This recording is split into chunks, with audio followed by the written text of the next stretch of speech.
तो चलिए स्टार्ट करते हैं। लास्ट एपिसोड में हमने देखा था जूही बोल रही होती है बॉस मुझे काम से निकाल दीजिए, मैं बहुत ही गंदी लड़की हूँ। वहीं टोनी बोलता है फालतू बातें मत करो, अगर तुम मेरे साथ में रहो तो मैं पूरी दुनिया को कॉन्क्वायर कर सकता हूँ। जूही सोच रही होती है इसने मुझे ऐसे जाने दिया, जबकि इसको पता है कि मैं इसको धोखा दे रही हूँ। तभी जूही के फोन पे 30 बिलियन डॉलर आते हैं। टोनी ने मैसेज किया होता है कि तुम्हें अगले हफ्ते ये खर्च करके दिखाना है, क्योंकि तुम हर बार अपने मिशन में सक्सेसफुल हुई हो। शॉक्ड होते हुए जूही बोल रही होती है क्या 30 बिलियन? आखिर टोनी तुम मुझे इतने अच्छे तरीके से ट्रीट क्यों कर रहे हो? मैं तो इसे डिजर्व नहीं करती। हम देते जूही की जो अफेक्शन होती है वो 10 पॉइंट से बढ़ गई होती है और फिलहाल की जो उसकी अफेक्शन होती है वो 93 पॉइंट्स होती है। टोनी सोच रहा होता है मैंने अपने 50 बिलियन खर्च कर दिए, यहाँ तक कि मास्टरी ऑफ एक्टिंग स्किल्स को भी यूज किया। कोई और लड़की होती तो मेरे प्यार में गिर गई होती, लेकिन तुमने सिर्फ 93 पॉइंट्स दिए हैं। तुम मुझसे काफी नफरत करती थी, इसी वजह से अभी तक ये कम्प्लीट नहीं हुआ। ये तो काफी अच्छी बात है कि मैंने मेडिकल स्किल में मास्टरी करने की सोची है। भले ही तुम्हारे दिल में पैसे से फर्क न पड़े, पर तुम्हारे लुक से तो फर्क जरूर पड़ेगा। मेरे काउंटर अटैक का वेट करो, मैं तुम्हें इमोशनली टॉर्चर करूंगा। हम देते जूही ने मैसेज किया होता है बॉस मुझे माफ कर दीजिए, मैंने आपका भरोसा तोड़ा है, पर आप चाहे मेरे लिए कुछ भी कर दे, मैं ली फैमिली को धोखा नहीं देने वाली। टोनी सोच रहा होता अभी भी मुझे ये बता रही है कि आखिर इसके दिमाग में चल क्या रहा है, पर मुझे इसके दिमाग से कोई मतलब नहीं है, मुझे इसके दिल की बातों को बाहर लेके आना है। जूही अभी दिमागी तौर पे काफी ज्यादा अनस्टेबल चल रही है। यहाँ पे कोई ऐसी चीज हो जो कि इसको मेरी तरफ कन्विंस कर सके। टोनी बोल रहा होता है फालतू बातें मत करो, तुम यहाँ पे किसके लिए काम करती हो या किसके लिए नहीं, इससे मुझे कोई फर्क नहीं पड़ता, तुम बस यहाँ टास्क कंप्लीट कर दो। वैसे भी मैंने तुमसे ये नहीं कहा कि तुम ली जैनमी को धोखा दे दो, तुम यहाँ पे मेरे पैसे को यूज करते हो मिस्टर ली की भी हेल्प कर सकती हो, सच है मुझे कोई फर्क नहीं पड़ता। जूही सोच रही होती है आखिर टोनी यहाँ पे क्या कर रहा है, ये मुझे बोल रहा है कि मैं इस पैसे का यूज करते हुए ली फैमिली की भी हेल्प कर सकती हूँ। क्या टोनी का पे कुछ जानना है? लेकिन वो मेरा यूज करते हुए कुछ भी नहीं जान पाएगा। वहीं हम देते हैं टोनी को जो कि गेट खोलता है, तो वो देखता है कि सारी लड़कियां उसका वेट कर रही होती है और काफी प्यार से उसको देख रही होती है। टोनी सोच रहा होता है आखिर यहाँ पे ऐसा क्या हो गया जो कि लोग मुझे इतने ज्यादा प्यार से देख रही हैं। बाकी लोगों का तो मुझे समझ में आता है, लेकिन आखिर ये मैगमैन मेरे ऊपर इतना खुश क्यों हो रही है, मैं तो इसको अच्छे से जानता भी नहीं हूँ। हम देखते हैं मैगमैन की अफेक्शन 1 पॉइंट से बढ़ गई होती है। सिस्टम बता रहा होता है आपकी टारगेट किन मैगमैन, उनकी अफेक्शन 95 पॉइंट तक पहुंच चुकी है। टोनी सोच रहा होता है क्या ये मेरी अफेक्शन इसमें कब आई, मैं तो इसके बारे में भूल ही गया था और ये मेरे ऊपर इतनी खुश हुई कि इसकी अफेक्शन भी कंप्लीट हो चुकी है। सिस्टम बता रहा होता है आपने इसके ऊपर 33 मिलियन डॉलर खर्च किए हैं। रिवॉर्ड के तौर पे आपको 3.3 मिलियन मिल रहे हैं, साथ ही आपको 25 स्ट्रेंथनिंग पॉइंट भी मिल रहे हैं और हैकिंग में प्रोफिशिएंसी भी मिल रही है। हम देते टोनी को हैकिंग प्रोफिशिएंसी मिल रही होती है। टोनी सोच रहा होता है आखिर एक ऐसी एबिलिटी है जिसकी वजह से मुझे नींद सी आ रही है। सिस्टम टोनी को बता रहा होता है आपने काफी सारे स्किल को एक्वायर कर लिया है, आपके दिमाग में बहुत सारी नॉलेज को भरा चुका है, अब आपका दिमाग इसको संभाल तक नहीं पा रहा, आपके दिमाग में स्पेस ना होने की वजह से आपको स्ट्रेस सा फील हो रहा है। इसी वजह से हम आपको सजेस्ट कर रहे हैं कि आप अपने मेंटल एट्रीब्यूट को स्ट्रेंथ करिए, इससे आपका स्ट्रेस काफी ज्यादा रिलीव होगा। टोनी सोच रहा होता है क्या मेरे पास में बहुत सारी स्किल्स आ चुकी है, इसी वजह से आजकल मुझे सिर्फ नींद आती रहती है, लगता है मुझे अपने सोल पावर अपने माइंड पावर को बढ़ाना होगा। वैसे सिस्टम की ये चीज लॉजिक ही बनाती है, मुझे यहाँ पे जो स्किल्स मिल रही है वो कोई एक इंसान में लाइफ टाइम नहीं सीख पाता, वही सिस्टम से मुझे वो स्किल एक झटके में मिल जाती है। आखिर मेरा दिमाग भी कब तक इसको सह पाएगा। इस मैगमैन को देख के लगता था कि ये लड़की काफी ज्यादा लालची है और जागे को मेरे खिलाफ भड़काती रहती है, लेकिन असलियत में तो एक बहुत ही बड़ी हैकिंग मास्टर निकली, इसकी वजह से मुझे भी काफी अच्छी स्किल्स मिल गई है। क्रिस बोल रहा होता है मैं जो माइंड और सोल की एबिलिटी है उसके अंदर 50 पॉइंट डाल दो। हम देते क्रिस का माइंड काफी ज्यादा फास्ट हो गया होता है। मैगमैन को देखते उसको पता चल पा रहा होता है कि आखिर उसकी हाइट कितनी है, उसने किस ब्रांड के कपड़े पहन रखे हैं, उसका मूड कैसा, उसका परफ्यूम किस ब्रांड का है। क्रिस सोच रहा होता है मुझे तो ऐसा लग रहा है कि मेरे दिमाग में सुपर कंप्यूटर आ चुका है जिसका यूज करते मैं कुछ भी जान सकता हूँ। और मुझे समझ में आ गया आखिर एक जीनियस का वर्ड कैसा होता है, वो हमेशा चीजों को हमसे बेहतर देख पाते हैं। मैगमैन बोल रही होती है टोनी मुझे माफ करना, मुझे बिल्कुल भी पता नहीं था कि आखिर तुम्हारा प्लान क्या है, मैंने तो सब कुछ अच्छे के लिए किया था, लेकिन शायद से मैंने तुम्हारा प्लान खराब कर दिया। टोनी बोल रहा होता है कोई बात नहीं, तुमने जूही को अभी एक्सपोज कर दिया, अभी नहीं तो बाद में वो एक्सपोज तो होती ही, अब इससे इतना फर्क नहीं पड़ता है, लेकिन मैं चाहूंगा कि तुम जूही को बिल्कुल भी एम्बेस ना करो, जैसी चीजें पहले चल रही थी वैसे चलने देना, ऐसा एक्ट करना कि यहाँ पे कुछ हुआ ही नहीं है। स्कारलेट, जाओकी और वांग बोल रहे होते ठीक है हम ऐसा ही करेंगे। वहीं झीलू, रॉय और नताशा बोल रहे होते आखिर हम ऐसा एक्ट कैसे कर सकते हैं कि यहाँ पे कुछ हुआ ही नहीं है। मैगमैन सोच रही होती है कि टोनी ने यहाँ पे जूही को अपने काबू में कर लिया है और वो जूही का यूज करते हुए ली फैमिली की इन्फॉर्मेशन को बाहर निकालना चाहता है। अब जूही एक डबल एजेंट के तौर पे काम करेगी। सच में टोनी तो काफी समझदार निकला, सच छुपा के अपना काम निकलवाना और पास की चीजों को पास में ही छोड़ देना, ये सिर्फ एक गॉड का दिमाग ही सोच सकता है। सच में टोनी एक बेस्ट मेल है। बाहर हम देते हैं जूही को जो कि अंदर एंटर करने वाली होती है। वहीं अंदर टोनी सभी लोगों से बोल रहा होता है कोई भी दूसरे गलत तरीके से बिहेव मत करना। वो आज मेरी पर्सनल सेक्रेटरी है और वो मेरी काफी जरूरी साथी है जो कि मेरे साथ में काम करती है। जूही सोच रही होती है टोनी मुझे यहाँ पे सीरियसली प्रोटेक्ट कर रहा है, इतने में तो कोई मुझे बाहर फेंक देता। यहाँ तक कि मिस्टर ली भी मुझे बाहर फेंक चुके होते, पर टोनी हमें पूरे दिल से मेरी हेल्प कर रहा है। मुझे यहाँ पे शक हो रहा है कि मैं यहाँ पे सही इंसान को फॉलो कर भी रही हूँ कि नहीं। क्या मुझे यहाँ पे टोनी को फॉलो नहीं करना चाहिए क्योंकि ये बहुत ही अच्छा है। आगे हमें थोड़ी देर बाद का सीन दिखा जाता है। जूही ने अपना सामान पैक कर लिया होता है और वो बाहर आ गई होती है। जूही बोल रही होती है बॉस अब हमारे बीच में यहाँ पे सब कुछ यहीं पे खत्म होता है, मैंने यहाँ पे अपने लिए कार मंगा ली है, मैं खुद चली जाऊंगी। टोनी बोल रहा होता है सेक्रेटरी जूही तुम्हें यहाँ पे रहने में कोई भी दिक्कत नहीं है, तुम जब चाहो यहाँ पे रह सकती हो। जूही बोल रही होती है मैंने आपको धोखा दिया है, इस बात का हमेशा मुझे गिल्ट रहेगा। मानती हूँ कि आपको इस बात से कोई फर्क नहीं पड़ता, पर मैं तो एक स्पाई हूँ और चाहे स्पाई कितना ही बदल जाए वो स्पाई ही रहता है। यहाँ पे रह के मैं बस आपको तकलीफ दूंगी, मैं आपका कोई भी काम नहीं निकलवा पाऊंगी, इससे बेहतर कि मैं चली जाऊँ। जूही को जाते हुए देख के वांग सोच रही होती है क्या मेरे बदन ने जूही को धोखा देने के लिए बाहर निकाल दिया। आखिर सिस्टर जूही कहाँ पे जाएंगी, उनका फेस अब काफी ज्यादा खराब हो चुका है, पता नहीं ली जियान में उनको एक्सेप्ट करेगा भी कि नहीं। देखा है तो जूही का जो प्लान था वो फेल हो चुका है, तो क्या वो अगर अपने रियल बॉस के पास में वापस जाएंगी तो उनको डांट पड़ेगी। झीलू बोल रही होती है अब मुझे याद आया कि जूही को तो यहाँ पे कुछ भी पता नहीं है कि आखिर यहाँ पर टोनी का असली प्लान क्या है। उसके बारे में तो मैंने और टोनी ने बहुत पहले डिस्कस कर लिया था। जब ली जियान को ये बात पता चलेगी कि उसके बाद में जितनी भी न्यूज रहती है वो सभी की सभी फेक है, तो वो तो काफी ज्यादा गुस्सा करेगा। यहाँ तक कि जूही ने यहाँ पे जो भी कुछ किया है उसको पता चलेगा कि आखिर रियल बॉस कैसा होता है, वो इसको बिल्कुल भी नहीं छोड़ने वाला। झीलू और वांग सोच रहे होते हैं पता नहीं जूही के साथ में क्या होने वाला है। तभी हम देखते हैं झीलू के फोन पे उसका भाई मिस्टर लिन का कॉल आता है। झीलू बोल रही होती है फाइनली ब्रदर आपको मेरी याद आई गई। मिस्टर लिन बोल रहे होते हैं सिस्टर अभी तुम कहाँ पे हो, मैंने तुम्हें काफी दिन से नहीं देखा। झीलू बोल रही होती है अभी मैं टोनी स्टार्क के घर पे हूँ। आपको पता है ब्रदर मैंने अभी यहाँ पे बहुत ही बड़ा ड्रामा देखा है, अगर आपको इसके बारे में पता चलेगा तो आप तो काफी ज्यादा शॉक्ड हो जाएंगे। मिस्टर लिन सोच रहे होते हैं क्या अभी टोनी स्टार्क के घर पे है, क्या झीलू को हमारी और लिन फैमिली के डील के बारे में नहीं पता जो कि वो आराम से टोनी स्टार्क के पास में घूम रही है। हमने उसको टोनी स्टार्क के पास में इन्फॉर्मेशन को इकट्ठा करने के लिए भेजा था, ना कि वहाँ बसने के लिए। झीलू के यहाँ पे रहने से काफी ज्यादा दिक्कत आ सकती है। गुस्सा करते हुए मिस्टर लिन बोल रहे होते हैं तुमको टोनी के साथ में दिन में नहीं रहना चाहिए, ये तुम्हारे लिए बिल्कुल भी अच्छा नहीं है। तुम आधे महीने के अंदर यूनिवर्सिटी वापस जाने वाली हो, तो थोड़ा घर पे भी मन लगाओ, हमको तुमसे मिले हुए कितने सारे दिन हो गए हैं। झीलू गुस्सा करते हुए बोल रही होती है मैं कोई बेवकूफ बच्ची नहीं हूँ जो कि यहाँ पे कुछ भी कर रही है। जब बदर को पता चलेगा कि मैंने यहाँ पे कितना बड़ा काम किया है तब वो काफी ज्यादा सरप्राइज हो जाएंगे। झीलू सोच रही होती है बदर को अभी भी लगता है कि मैं एक छोटी सी बेवकूफ सी बच्ची हूँ, पर मैं यहाँ पे बहुत ही बड़े बड़े काम कर रही हूँ। मेरे कामों के बारे में जानने के बाद में सभी लोग काफी ज्यादा सरप्राइज हो जाएंगे। फिर पूरी दुनिया को पता चल जाएगा कि लिन झीलू भी एक बहुत ही बड़ी बिजनेस जीनियस है। रोया बोल रही होती है जाके क्या तुम उन दोनों छोटी लड़कियों को जानती हो क्या। रोया बोल रही होती है उन दोनों में से जो एक साइड में खड़ी है ना वो टोनी की हाफ सिस्टर है, उसका नाम है वांग मैंग मैंग। वही जो राइट में खड़ी जो कि काफी ज्यादा गुस्से वाली दिख रही है वो लिन फैमिली की यंग मिस है लिन झीलू। जाके शॉक्ड होते हुए बोल रही होती है जो लिन फैमिली है वो तो सियोल की सबसे ज्यादा रिच फैमिली है ना। साथ ही जाओकी सोच रही होती है टोनी को हमसे दूर गए हुए कुछ दिन हुए हैं। तभी जाओकी बोल रही होती है तुम झीलू और वांग हो ना, मैं तुम्हें खुद से इंट्रोड्यूस करवा देती हूँ, मेरा नाम है जाओकी और मैं टोनी की यूनिवर्सिटी की वाइस प्रेसिडेंट हूँ और asleeltv.com की CEO भी हूँ। यहाँ पे हम सभी लड़कियां टोनी की दोस्त है, तो क्या तुम हमें अपना कॉन्टेक्ट इन्फॉर्मेशन देना चाहोगी। शॉक्ड होते हुए टोनी सोच रहा होता है आखिर यहाँ पे ये क्या हो रहा है। एक साथ रहने के बावजूद भी ये लड़की काफी ज्यादा खुशखुशी लग रही है। अपने कॉन्टेक्ट तो ये लोग ऐसे शेयर कर रहे हैं जैसे कि ये लोग बरसों पुराने दोस्त हो। आखिर लोग के रिलेशन इतने अच्छे कब हो गए। जाओकी बोल रही होती है झिल्लू मैंने तुमको ग्रुप में ऐड कर लिया है, अब हम सभी लोग दोस्त हैं। टोनी सोच रहा होता है पता नहीं इन लड़कियों को ग्रुप फॉर्म करने की क्या आदत होती है, पहले से ही रोया और जाके का ग्रुप था, अब इन लोगों ने एक और ग्रुप बना लिया। सीन 14 में इंपीरियल होटल का 3608 रूम नंबर का सीन दिखा जाता है। ली जियानमू बोल रहा होता है जू तुम्हारा फिर से स्वागत है। कल जो अम्ब्रेजा ऑर्गेनाइजेशन और सॉफ्ट बैंक के लोगों ने तुमसे जो भी बातें बोली थी उसका बुरा मत मानना। वैसे इन दोनों ऑर्गेनाइजेशन ने हम लोग को काफी सारा पैसा दिया है, सिर्फ यही रीजन था कि मैंने उन लोगों के सामने तुम्हारा स्टैंड नहीं लिया और उन लोगों को ऑफेंड नहीं किया। कल मैं गलत था। वैसे मैंने कोरिया के बेस्ट प्लास्टिक सर्जन से बात करी है, तुम्हारा मिशन खत्म होने के बाद में तुम फिर से अपनी ब्यूटी को हासिल कर पाओगी। जूही बोलती है यंग मास्टर का शुक्रिया, मैं समझ सकती हूँ कि कल आपने ऐसा बिहेव क्यों किया था। ली जियानमू बोल रहा होता है वैसे तुम इसमें यहाँ पे क्यों आई हो।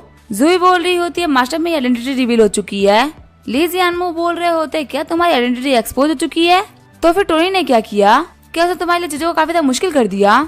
जूही बोल रही होते नहीं उसने चीजों को मुश्किल नहीं किया बल्कि उसने मुझे अपने साथ में काम करने के लिए इनवाइट किया, पर मैंने उसको मना कर दिया। जूही सोच रही होती है मास्टर को यहाँ पर टोनी के दिए हुए 30 मिलियन के बारे में बताना सही नहीं रहेगा, इनको लगेगा कि मैंने इनको धोखा दे दिया, इसी वजह से टोनी मुझे पैसे दे रहा है। जानवू बोल रहा होता है तुम्हारे पास जाते वक्त उसने कैसा रिएक्ट किया था। जूही बोल रही होती है वो बहुत ही शांत थे और वो कोई भी रिएक्शन नहीं दे रहे थे।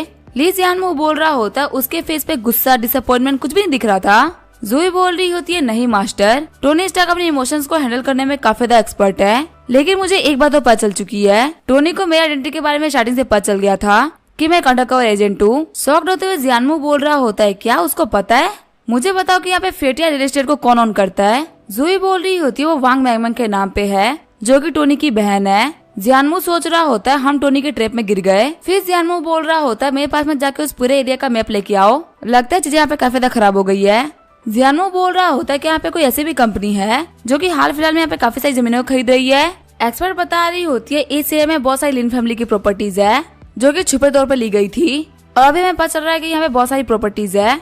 फिर ली जानवू जल्दी से मिस्टर लिन को कॉल करते हैं।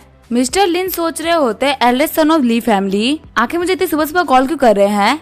कॉल उठाते हुए मिस्टर लिन बोल रहे होते हैं अच्छा हुआ मिस्टर ली आपने मुझे कॉल कर दिया, अभी मैं आपको सियोल की बेस्ट डिश खिलाने के लिए बुलाने वाला था। चिल्लाते हुए ली जानवू बोल रहा होता है मिस्टर लिन तुम बहुत ही बड़े कमीने हो, तुमने टोनी स्टार्क के साथ में हाथ मिला लिया और मुझे धोखा दे रहे हो। आखिर तुम्हारे अंदर इतनी हिम्मत कहाँ से है कि तुमने हमारी ली फैमिली को धोखा दे दिया, तुम एक नंबर के दोगले इंसान हो। मिस्टर लिन बोल रहे होते हैं आखिर आप कैसी बातें कर रहे हैं, हमने आपको कोई भी धोखा नहीं दिया। ली जानवू बोल रहा होता है कंफ्यूज होने की एक्टिंग मत करो, मुझे पता है कि स्केप रियल एस्टेट तुम्हारी फैमिली की कंपनी है। जिस एरिया में टेलीविजन इंडस्ट्री बनने वाली है उसके ना 2 कंपनी ने जमीन खरीदा है। सबसे पहले तो है फेटिया रियल एस्टेट और दूसरी है स्केप रियल एस्टेट, और ये दोनों ही टोनी स्टार्क से कनेक्टेड कंपनीज है। अब तो टोनी स्टार्क को प्रॉपर्ली जमीन मिल गई बनाने के लिए, क्या तुम अभी बोलोगे कि तुमने यहाँ पे कुछ भी नहीं किया। मिस्टर लिन सोच रहे होते हैं क्या स्केप रियल एस्टेट, आखिर हमारे पास में ऐसी कंपनी कहाँ से आ गई, मुझे इसके बारे में बिल्कुल भी याद नहीं है। मिस्टर लिन बोल रहे होते हैं आप प्लीज गुस्सा मत करिए, मैं सबको इन्वेस्टिगेट करके आपको बताता हूँ, क्योंकि जहाँ तक मुझे पता है स्केप रियल एस्टेट नाम की कोई भी कंपनी हमारे पास में नहीं है। तो फिर आखिर ये कंपनी कहाँ से आई और हमसे कैसे जुड़ गई, मैं आपको थोड़ी देर में बताता हूँ। ली जानवू बोल रहा होता है मैं तुमको आधे दिन का टाइम दे रहा हूँ, अगर मुझे तुम्हारा आंसर सही नहीं लगा तो तुम सोच सकते हो कि मैं तुम्हारे साथ में क्या कर सकता हूँ, और जो भी तुम्हारे साथ में होगा मैं उस बात की गारंटी देता हूँ कि वो तुम्हारे साथ में अच्छा नहीं होगा। कॉल काटते हुए मिस्टर लिन फोन को जमीन में फेंक देते हैं और बोल रहे होते हैं आखिर ली जानवू खुद को समझता क्या है, वो तो सिर्फ एक प्रोजेक्ट की बात है, वरना मैं इस कुत्ते को भी सबक सिखा देता। हम दोनों साथ में मिलकर काम कर रहे हैं, मैं कोई इसका बेटा नहीं हूँ कि मुझे कभी भी कुछ भी सुना दे। मुझे इस ली फैमिली से बिल्कुल भी डर नहीं लगता, मैं इन लोगों को नहीं छोड़ने वाला। लेकिन एक सेकंड रुको, मुझे गुस्सा नहीं करना चाहिए। ली फैमिली के साथ में हाथ मिला के मैंने कम से कम $10 बिलियन खर्च कर दिए हैं, अगर यहाँ पे चीजें खराब हो गई तो पता नहीं अपनी फैमिली को क्या एक्सप्रेशन दूंगा। मिस्टर लिन बोल रहे होते हैं अंकल जाओ जाके चेक करो कि जो स्केप रियल एस्टेट है वो किसके अंडर में है। ली जियान में काफी ज्यादा गुस्सा हो रखा है, पक्का इस कंपनी के साथ में कुछ ना कुछ तो गड़बड़ है, वो बिना किसी प्रूफ के मेरे ऊपर इतना ही चिल्लाएगा। अंकल फू बोल रहे होते हैं ठीक है मास्टर मैं जाता हूँ। 2 घंटे बाद में अंकल फू रिपोर्ट्स लेके आ गए होते हैं। रिपोर्ट पढ़ते हुए ली जियान में काफी ज्यादा गुस्सा हो गया होता है और सोच रहा होता है स्केप रियल एस्टेट की ओनर और कोई नहीं बल्कि मेरी छोटी बहन झीलू है। मिस्टर लिन बोल रहे होते हैं मुझे इस बात पर गुस्सा नहीं आ रहा कि आखिर वो स्केप रियल एस्टेट को कैसे ऑन करती है। बड़ी बात तो ये है कि स्केप रियल एस्टेट के पास में $50 बिलियन की प्रॉपर्टी है और एक 18 साल की बच्ची के पास में इतना सारा पैसा कहाँ से आ गया कि उसने इतनी बड़ी कंपनी बना ली और मुझे इस बारे में पता भी नहीं चला। अंकल फू बोल रहे होते यंग मास्टर गौर से देखिए, आपका प्लान था कि फेटियन real estate company land acquire करेगी और टुकड़ों टुकड़ों में एक्वायर करेगी, इसकी वजह से जोड़ने में काफी ज्यादा दिक्कत आएगी। लेकिन अगर हम लोग फेटियन और स्केप को जोड़ दे तो इस पूरे के पूरे एरिया को इन दोनों कंपनी ने खरीद लिया है। इस सिचुएशन को अपने अंडर में करना टोनी स्टार्क के लिए काफी ज्यादा आसान हो गया है। हम लोगों को लगा था कि हम लोगों ने टोनी स्टार्क को बर्बाद कर दिया, लेकिन असल में दिक्कत में तो हम लोग खड़े हैं। हमने जितनी भी जमीनें खरीदी थी वो 3 गुना पैसे में खरीदी थी और सोचा था कि बाद में उसको महंगे दाम पे बेच देंगे, लेकिन इस चक्कर में हम लोगों ने फैमिली का बहुत ही बड़ा पैसा फंसा दिया। अब यहाँ पे क्या होगा हम कुछ भी नहीं कह सकते। मिस्टर लिन बोल रहे होते मुझे कभी भी नहीं लगा था कि टोनी स्टार्क हमारे लिए इतना बड़ा गड्ढा खोद देगा। मुझे लग ही रहा था कि झीलू अभी तक टोनी स्टार्क के पास में क्या कर रही है। असल में उस कमी में टोनी स्टार्क ने मेरी बहन का ब्रेन वॉश कर दिया है और वो उससे अपना काम निकलवा रहा है। यहाँ पे मैं झीलू को सब कुछ बर्बाद नहीं करने दूंगा। झीलू ने मुझे लास्ट टाइम कॉल करके कहा था कि वो कुछ बहुत ही ज्यादा बड़ा करने वाली है, इतना बड़ा कि वो हमारी फैमिली की सबसे बड़ी बिजनेसमैन बन जाएगी, लेकिन वो तो मुझे ही खत्म करने में लग गई। कहीं इस धोखेबाज के चक्कर में हमारी पूरी फैमिली बर्बाद ना हो जाए। मैं अभी जाकर झीलू से बात करता हूँ। कॉल उठाते हुए झीलू बोल रही होती है बदर कमाल की बात है, आपने मुझे 2 दिन में 2 बार कॉल कर दिया, आखिर वो क्या काम था। मिस्टर लिन बोल रहे होते मुझे तुमसे कुछ पूछना है, क्या जो स्केप रियल एस्टेट नाम की कंपनी है वो तुमने बनाई है। झीलू बोल रही होती है लगता है बदर आपको इसके बारे में पता चल ही गया। अब आपको पता चल गया ना कि आपकी छोटी बहन कितनी बड़ी जीनियस है। हमेशा आप मुझे कहते कि कुछ भी करने की जरूरत नहीं है, लेकिन देखिए मैंने कितना बड़ा काम करके दिखा दिया। आपको पता जमीनें खरीदने में अंकल लू ने मेरी काफी ज्यादा हेल्प करी है। गुस्सा करते हुए लिन बोल रहा होता है, जीलू तुमने हमारी फैमिली और अंकल लू का यूज किया टोनी स्टार्क के लिए जमीनें खरीदने में। क्या तुम्हारे सर के ऊपर किसी गधे ने लात मार दी है या फिर तुम पागल हो चुकी हो? तुम्हें पता चीजें यहाँ पे काफी सीरियस हो चुकी है, जल्दी से घर वापस लौटो। कॉल काटते हुए जीलू बोल रही होती है, मेरी फैमिली के सभी लोग बेकार है, ब्रदर मुझे फालतू में डांट रहे हैं, मैं यहाँ से वापस नहीं जाने वाली। सिर्फ मिस्टर टोनी स्टार्क को ही पता कि आखिर किसी के टैलेंट को कैसे अप्रिशिएट करते हैं। मैंने उनके लिए मेहनत करी, उन्होंने मेरी तारीफ करी, वो मेरी पूरी फैमिली से काफी बेटर है। मिस्टर लिन बोल रहे होते, क्या जिलू ने कॉल काट दिया? आखिर अपने भाई का कॉल कैसे काट सकती है? लगता है उस टोनी स्टार्क ने इसको इतनी हिम्मत दे दी है कि वो अपने भाई का कॉल काट रही है। मुझे बहुत ही गुस्सा आ रहा है। ये बोलते वो अपना फोन फेंक देता है। मिस्टर लिन बोल रहे होते, अंकल लू मुझे एक नया फोन चाहिए। मुझे बिल्कुल भी नहीं समझ में आ रहा कि मैं छोटी सी बच्ची को संभाल नहीं पा रहा हूँ। अब मुझे नहीं पता कि मुझे अगला काम क्या करना है। अंकल लू बोल रहे होते, यंग मास्टर चीजें अभी हद तक पहुंच चुकी है, यंग मिस को लेके आना अब काफी ज्यादा मुश्किल है और टोनी स्टार्क को खत्म करना बहुत ज्यादा मुश्किल हो चुका है। हमें बस ये देखना है कि हम अपने लॉसेस को कवर कैसे करें। मिस्टर लिन बोल रहे होते, लॉसेस कवर करने से आपका मतलब क्या है? अंकल फू बोल रहे होते, अगर हम करंट सिचुएशन के हिसाब से उसको देखें तो टोनी स्टार्क पावर में, पैसे में, दिमाग में, यहाँ तक कि हर एक चीज में मिस्टर ली से काफी आगे है और मिस्टर ली कभी उसकी बराबरी कर भी नहीं सकते। यहाँ तक कि जो हमारी यंग मिस है वो भी टोनी स्टार्क का ही साथ दे रही है। मेरी बात माने तो हमें भी टोनी स्टार्क के साथ में हाथ मिला लेना चाहिए। यंग मिस ने उन्हें काफी ज्यादा हेल्प करी है तो पक्का से टोनी स्टार्क हमको मना नहीं करेगा और हमें भी यहाँ पे कुछ खास लॉस नहीं होंगे। लेकिन यंग मास्टर अगर आप टोनी स्टार्क का साथ चुनते हैं तो आपको मिस रोया के बारे में भूलना पड़ेगा, क्योंकि शायद से टोनी स्टार्क और मिस रोया का कुछ लेना देना है। मिस्टर लिन बोल रहे होते, फालतू बातें मत करो, मैं कभी भी रोया के ऊपर गिव अप नहीं करूंगा और मैं ऐसा इंसान भी नहीं हूँ जो कि अपनी बातों से पीछे हट जाए।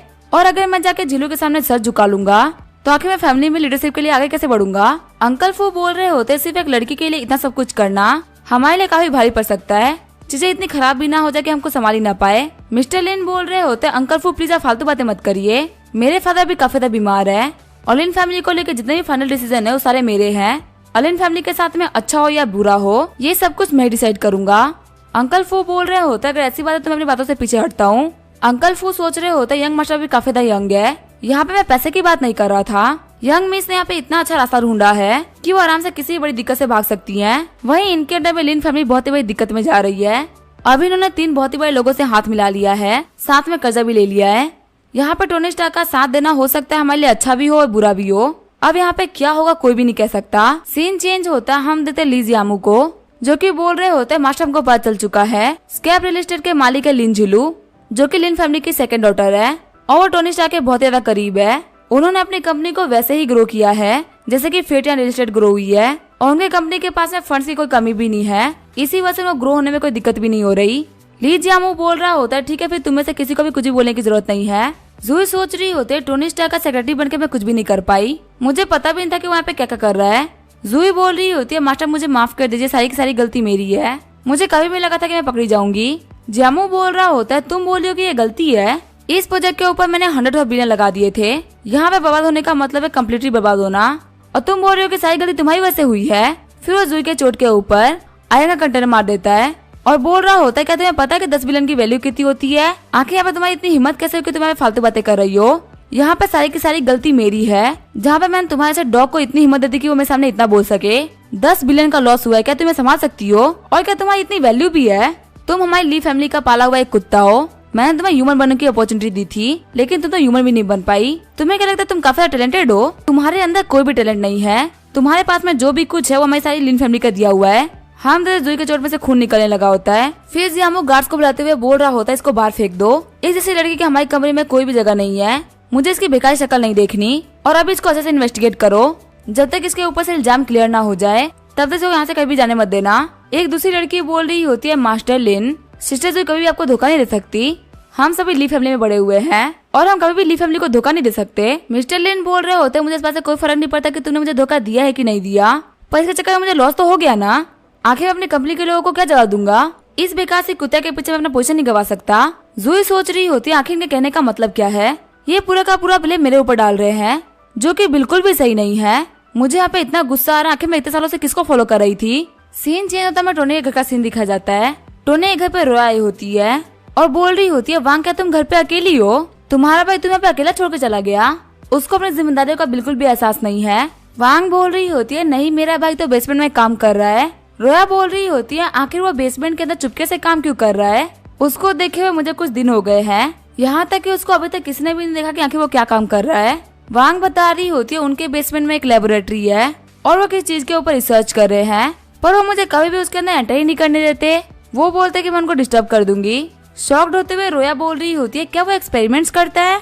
रोया सोच रही होती है आखिर टोनी कैसा एक्सपेरिमेंट करता होगा। वही हम देते टोनी ने एक पेस्ट बनाया होता है और बोल रहा होता है हाँ मेरा काम हो गया। टोनी बोल रहा होता है फाइनली मेरी रिसर्च काम आई। मैं काफी हफ्तों से अपने मेडिकल स्किल का यूज करते हुए चीज बनाने का ट्राई कर रहा था और फाइनली मैंने बना ही लिया। टोनी ऐसा बोल ही रहा होता है तभी बाहर से रोया डोर को नॉक करती है। रोया बोलती है मैं रोया हूँ, मैं अंदर आ रही हूँ। टोनी सोच रहा होता है रोया तो काफी टाइमली आ गई। टोनी रोया से बोल रहा होता है तुम तो बहुत सही टाइम पे आई हो, वैसे तुम्हारे फेस या बॉडी के ऊपर कोई स्कार है क्या। रोया बोल रही होती है मेरी बॉडी के ऊपर स्कार? हाँ मेरे सर के ऊपर एक स्कार है। जब मैं छोटी थी तो मैं अपने भाई से मजाक में फाइट कर रही थी, उस दौरान मुझे चोट लग गई थी। नॉर्मली तो ये स्कार बहुत ही छोटा है और ये मेरे बालों से ही छुप जाता है। रोया सोच रही होती है आखिर टोनी मेरे स्कार के बारे में क्यों पूछ रहा है, आखिर ये करने क्या वाला है। अब टोनी क्या करने वाला है वो हम देखेंगे नेक्स्ट एपिसोड में। तब तक के लिए वीडियो देखने के लिए थैंक यू।